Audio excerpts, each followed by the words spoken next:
It's me, Bussy, and welcome back to Hot or Rat.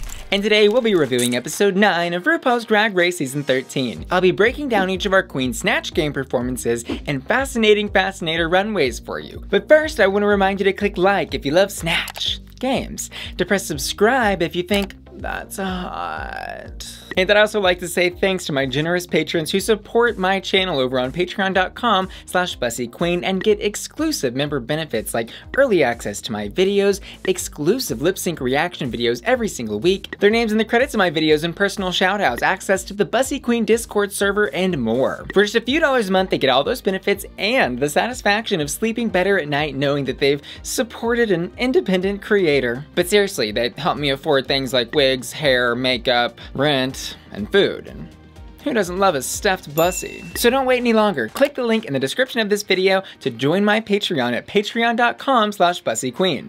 See you there. Now, let's stack those M's. First up, she's experimenting on the runway tonight. It's Olivia Lux. She's giving us a mad scientist fantasy. I could not help but wonder if this was inspired by Dexter's Laboratory. She has the orange hair, of course the white coat, but then the blue gloves? I don't know, it seems possible. I love this look so much because this is exactly what I wanted from our dear, sweet, beautiful, amazingly talented Olivia. To go a little bit outside of her box, give us a full concept, and make me gag a little bit. Her fascinator is super creative. It's a splash of metal mercury. I love it. And I have a hypothesis that this look may have saved her from the bottom tonight. Her fascinator may be in retrograde, but this look is the future. It's hot. However, in the Snatch Game, she failed to influence me. She was doing this chef influencer, Tabitha Brown, who I was completely unfamiliar with. So I thought maybe we could do a little bit of exploring together. I'm going through Tabitha's Instagram right now, and I'm seeing the look absolutely spot on from Olivia's standpoint. Her food looks interesting and she's a very charismatic, full of joy type of person, but she's definitely not a comedian from what I can see. But regardless of who Tabitha Brown is, Olivia did not make her funny. And you don't really need to do a funny person to be funny in Snatch Game. I mean, Gigi did Maria the Robot last season and won. It's really just about, can you make RuPaul laugh? Or at least smile?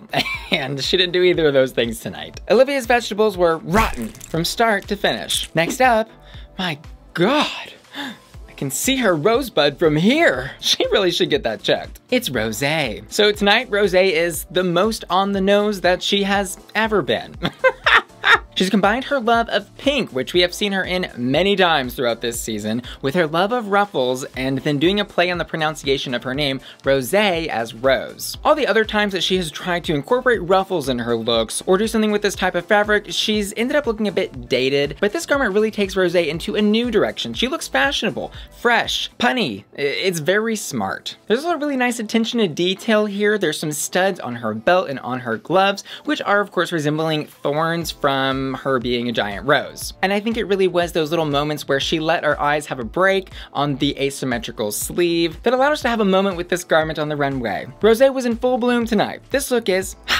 But does a rosé by the name of Mary Queen Scots smell as sweet? Turns out it does. Fun fact, when I was investigating this figure, I found out that she became queen when she was just 6 days old. Really brings a whole new meaning to the phrase baby queen, right? I actually thought Rosé was a real contender to win this episode. She did one of those that was bizarre, not from this time period, and just totally out of left field, but that's why it worked. It was reminiscent of Jinx Monsoon's Little Edie or Bendela Crim's Maggie Smith, and I think her laying on that really thick Scottish accent is what really sold it to me. Also, another fun fact, if you were curious why her eyelashes were painted white for this, royalty of the older times used to pluck out their lashes, get rid of their eyebrows, and even move their natural hairlines back because that was like somehow what they considered beautiful? Go figure. Anyways, great Scott! This performance was hot.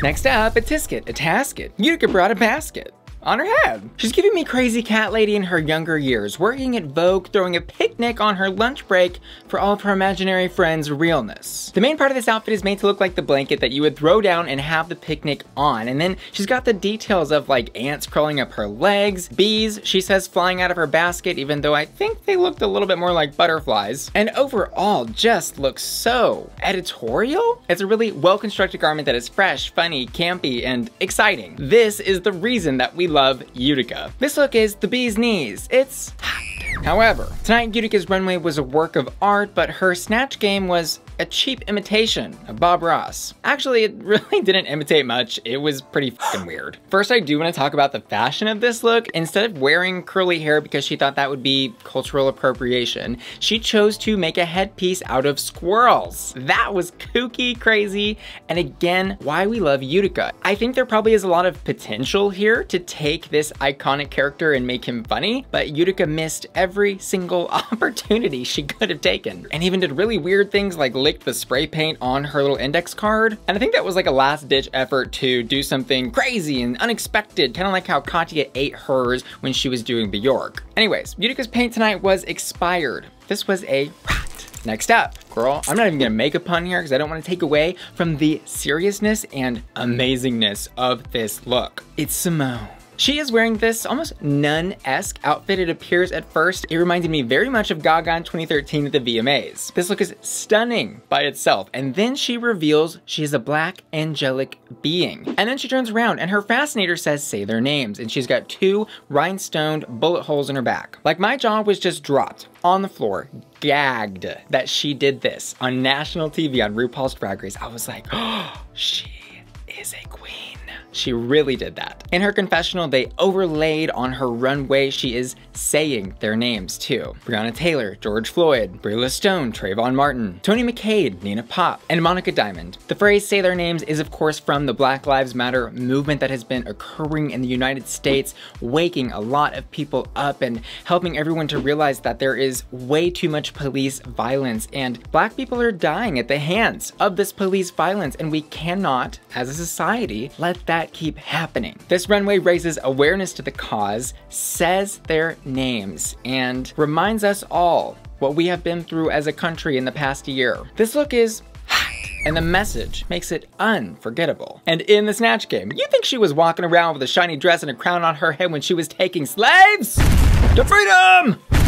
To freedom! That was for my barbs. In Snatch Game, Simone did Harriet Tubman, which was bold, but also I think a great pairing to her runway, and it was an amazing way to connect 2 different time periods with similar causes. Harriet Tubman, if you're unfamiliar, is a famous abolitionist from the United States who freed slaves during the Civil War era through a network of anti-slavery activists termed the Underground Railroad. The even crazier thing is that she herself was born into slavery. So I think this was an excellent opportunity to bring a little history lesson to those who may be unaware of who she is and do it in a really tasteful way, because she somehow did make Harriet Tubman funny without laughing at her. It could have gone south real quick, but Simone was quick-witted, knowledgeable, well, you know, except for about Jennifer Lewis, and managed to make an important American cultural icon funny. This Snatch Game was hot.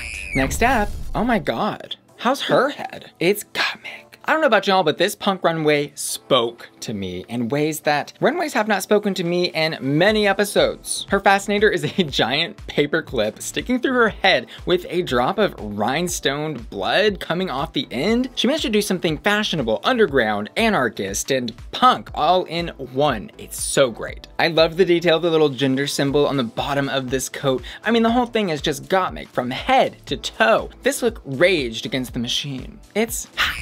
And for Gottmik Snatch Game, well girl, I was living for it. She did Paris Hilton, who hasn't been done since Raven originally did her in her season. And no major shade to Raven, but Gottmik did it about 1,000 times better. This Paris Hilton will go down in history forever. Side note, I did recently watch Paris Hilton's documentary. I highly recommend it. It really shed a lot of light on how cruelly she was treated by the American media when she was telling her story and when those tapes leaked, and it was such a shame because she actually is a very intelligent businesswoman, and she has kind of tricked so many people into believing that she's just some dumb blonde airhead. Which, like, if you thought women couldn't do drag, look no further than Paris Hilton. Anyways, Gottmik had the voice, the attitude, the characterizations down to a T. Her Paris Hilton?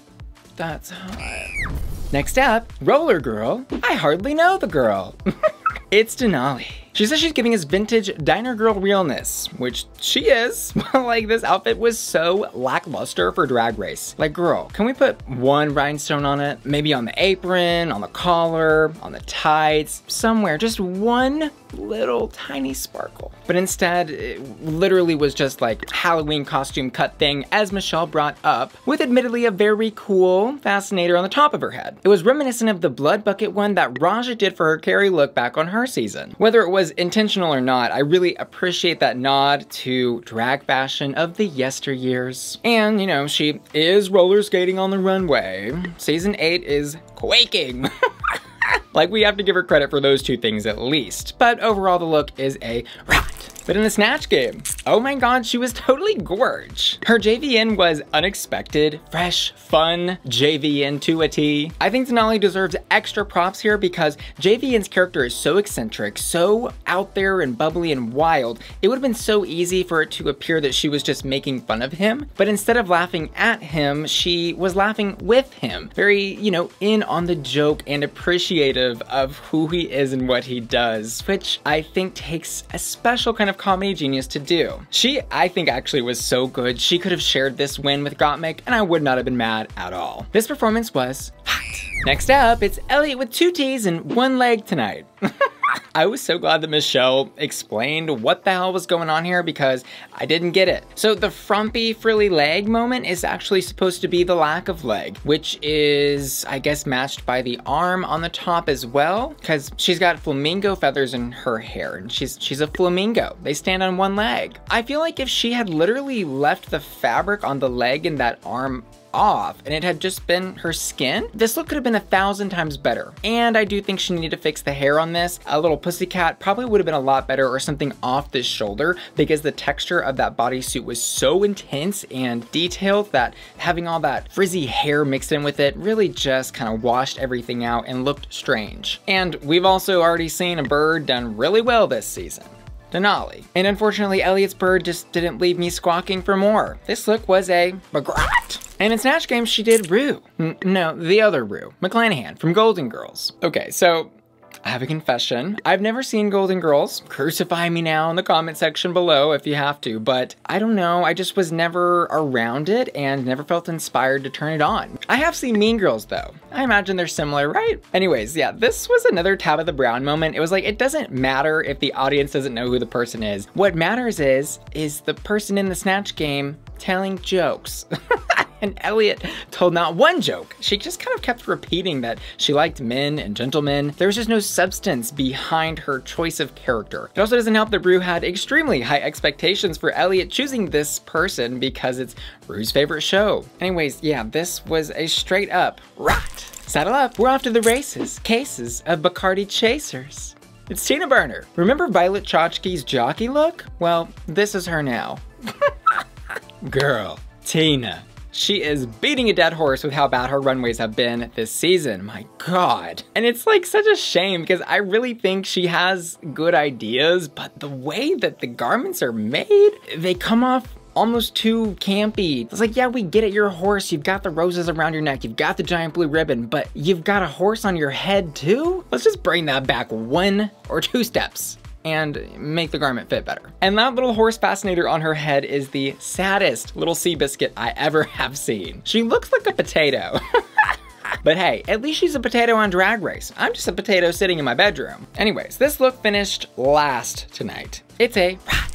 But her Snatch Game really worked out. She did Richard Simmons, an eccentric workout video personality type of guy from the 80s. She did well. I think the look and the characterizations were all there. Was it LOL, Rafflecopter, LMAO? Maybe not, but it did make me crack a smile or two. I think her Snatch Game was just hot enough to break a sweat. A small sweat though. And finally, are you amused yet? It's Candy Muse. Candy tonight on the runway is giving us peplum, but make it a whole dress in a houndstooth fabric. It's kind of reminiscent of like what a clown would wear, I guess. Oh my god, clown's tooth? Anyone?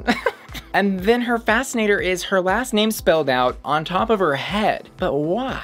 How do the feathers link or match up to this outfit she's wearing? And what is the bigger message here? I think that's where I really got stuck. Like, what is the concept you were going for and how did we arrive here? I do definitely have to give her props for her makeup and overall serve on the runway. Like, I think she looks really confident and, dare I say, a bit fashionable, but I just kept looking for a through line and got lost in the patterns. It just left me confused. I'm gonna go ahead and give this a rat. In the Snatch Game though, she was a star. Patrick Star, or at least an asteroid. Patrick Star is a YouTuber beauty influencer who rose to fame several years ago, kind of peaked back in 2018, I would say, but a well-known name nonetheless. She has on the iconic Patrick Star head wrap, definitely has the look down overall, but was it really Patrick Star, or was it Kandy Muse dressed up in a Patrick Star costume? I'm not sure any of the jokes really landed from the perspective of Patrick. It really just felt like Kandy was being a ham up there. I think it's also important to note we really didn't see much of Kandy in the Snatch Game. I think the editors and producers maybe tactfully hid her and showed us her best moments to really justify a safe placement, which again, I laughed and I thought she was great. I'm gonna give her performance a but I think it's just, you know, a little mysterious, like where was the rest of what she was doing in Snatch Game? I would like to see it. So Gottmik does take the win this episode. Really wouldn't have been mad about a double or God, even triple win. It actually was a phenomenal Snatch Game. The good performances were great, and luckily the majority were great. The bottom three though, mama, they were a bottom three through and through. Elliott and Utica do end up lip syncing tonight, and I did an exclusive lip sync reaction video you can watch over on my Patreon, so click the link in the description of this video to go watch it right now. And our little birdie Elliott ends up flying home tonight. My hottest hot on the runway tonight goes to Simone. I also ask my patrons every single week to vote for their hottest hot, and this week they've also chosen Simone. Let me know what y'all thought about this episode down in the comments below. Were the placements correct? Do you think Elliott should have gone home? And do you think Gottmik deserved the win by themselves? I also want to give a special shout out to Sonia, Wilson, Juan, and Anna, who've all just joined my Patreon at the hot tier. And Anthony, Bradley, Cameron, Christopher, Evan, Freddie, Fractalized, GJ Bearclaw, Got the Morbs, Jay, Jenny, Jonah, Johnny, Kazuko, Kevin, Kiki and John, Olympus Mons, Venus, Ron, Roar, Shannon, Sky, Sunshine, Superblin, Timothy, Tony, and Wheelie, who are all supporting me at my hottest hot tier. And Angel, Caroline, Craig, Hope, JB, Marty and Cheesy Boy, Matthew, Rochambeau, Sailor, and Tom, who are all supporting me at my Bussy Queen Collector tier. Thanks so much for watching, and I'll see y'all next time. Love ya, bye.